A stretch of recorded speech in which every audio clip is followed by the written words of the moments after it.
I want you to change the world, and don't think that this is going to happen peacefully or you can do it alone. We need to kill the rich, okay? We need to get out there, use your weapons, and rip Washington apart. Good morning, everyone. It's August 27th, 2018. I'm Eric. How's everyone doing this morning? I'm here at Blacklisted News. To understand America's neo-feudal economy, start with extortion. This is from Charles Hugh Smith. The result of America's neo-feudalism, soaring wealth, and income inequality. Let's spin the time machine back to the late Middle Ages, at the height of feudalism, and imagine we're trying to get a boatload of goods to the nearest city to sell. As we drift down the river, we're constantly being stopped and charged a fee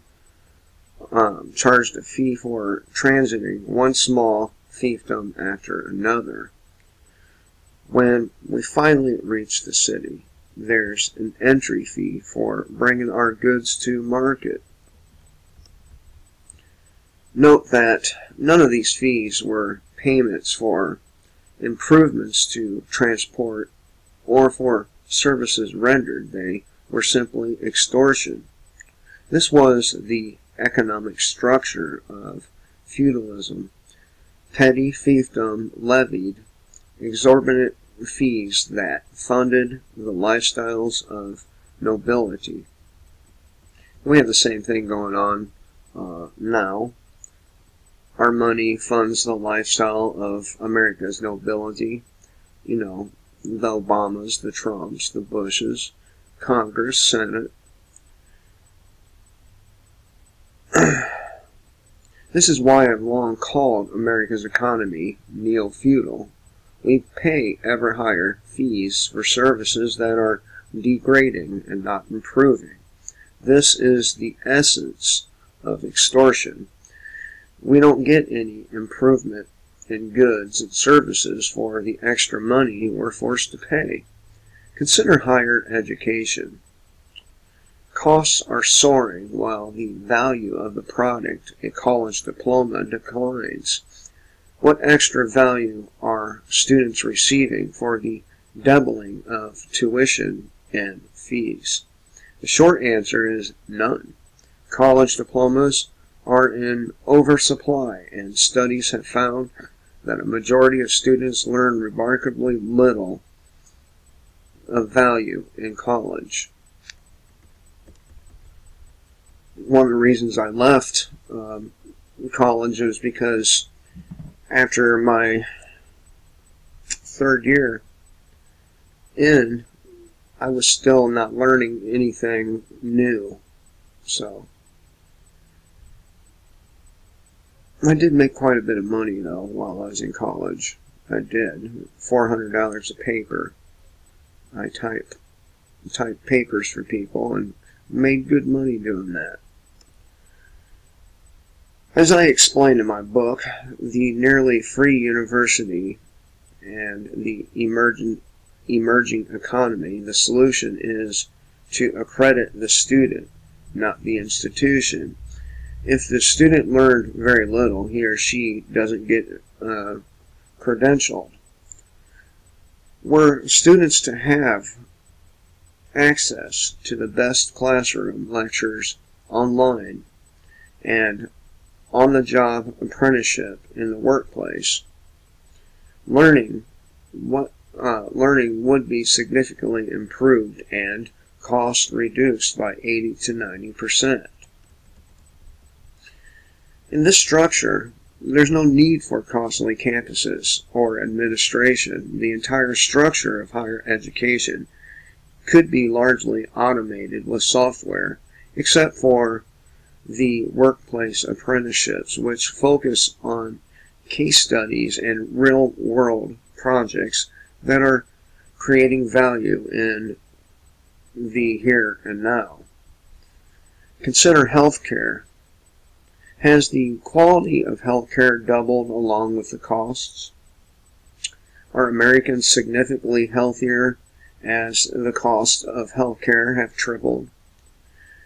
The aggregate health of America, or Americans, has arguably declined, while the stresses placed on frontline caregivers by the even or ever heavier burdens of compliance and paperwork have increased. What about the $200 hammers and 300 million F-35 aircraft of the defense industry?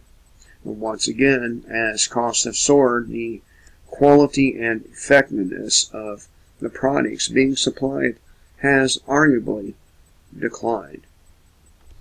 Everything has declined. Look at,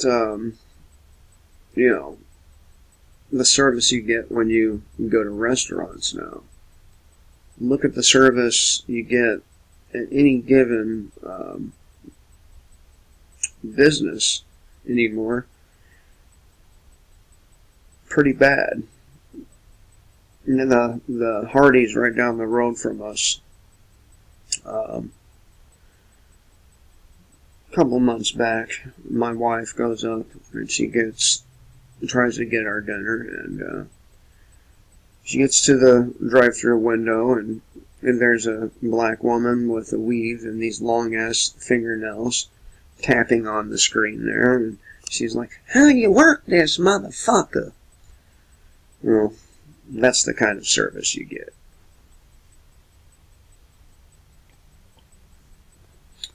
How about state and local government services?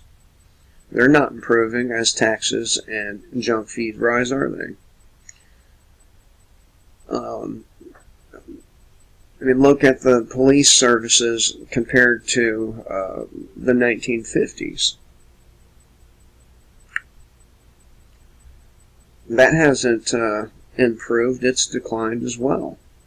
We didn't have cops running around shooting people in the back in the 1950s, did we? Killing unarmed civilians or innocent people. In sector after sector, the quality of the goods and services has declined while costs have soared. This is the acme of NeoFeudalism. Insiders and the new nobility are skinning fortunes as prices skyrocket and the quality of the goods and services provided plummet. Look at the costs increases in higher education, healthcare, and children or childcare, and ask yourself if the quality of those services have risen in lockstep with the price increases. This is nothing but neo-feudal extortion. The cartels raise prices, and we're forced to pay them, just as feudal commoners were forced to pay.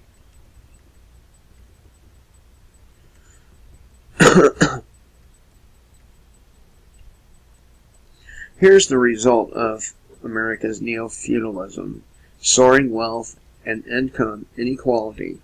Insiders and the new nobility are getting richer while debt serfs are getting poorer.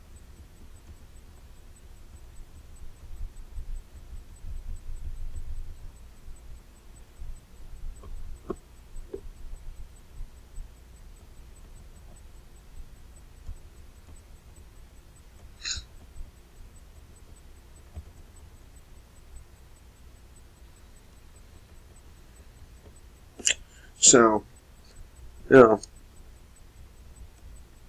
it's worse than a neo-feudal model. If you can't pay that money to the extortionists, you oftentimes end up in prison for tax evasion. So, how much longer are the people of the world going to take their positions in their countries? The position of slave. I hope with all my heart that all you people out there decide to fight back against your enslavement and to stand up for the freedom of our children and our grandchildren. I'm not getting any younger, and neither are you. Do you want your children and grandchildren growing up in this neo-feudal world? I don't. I would rather die on my feet than live peaceably on my back. Hope you all have a great day. Kill the state before the state kills you.